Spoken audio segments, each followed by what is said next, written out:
Let's get ready with me. আমি একটা video ছাড়ার পর আমার 2টো ফলোয়ার্স কমে যায়, আর এটা দেখার পর নিশ্চয়ই 4টে ফলোয়ার্স তো কমে যাবে। এবার ভিডিও করার সময় আমি সেরকম মেকআপ করি না, আমি টুকটাক যা কিছু করে একটা লুক ক্রিয়েট করে ফেলি, আর তাতে আমাকে পুরো বেশি বক বক না করে শুরু করা যাক।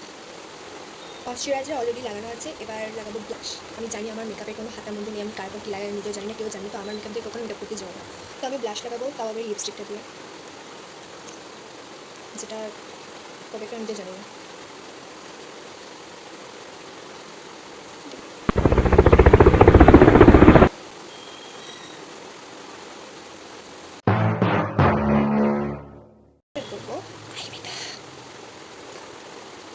ব্যাকগ্রাউন্ড নয়েজ খুব খারাপ আমি জানি, কারণ ফ্যান চলছে। আমি বড় লোক নেই, আমার বাড়িতে এসি নেই, আমাকে ফ্যানের তলায় শ্যুট করতে হয়, তো ফ্যানের আওয়াজ হচ্ছে। আমার লিপস্টিক কমপ্লিট, এবার হচ্ছে আমার আউটফিট বাকি আর হেয়ার বাকি। তো ইয়া, আমি জানি না আমাকে কীরকম লাগছে কি না লাগছে, আমি জাস্ট কিছু একটা জোগাড় করে বানিয়ে নিয়েছি। তো ইয়া।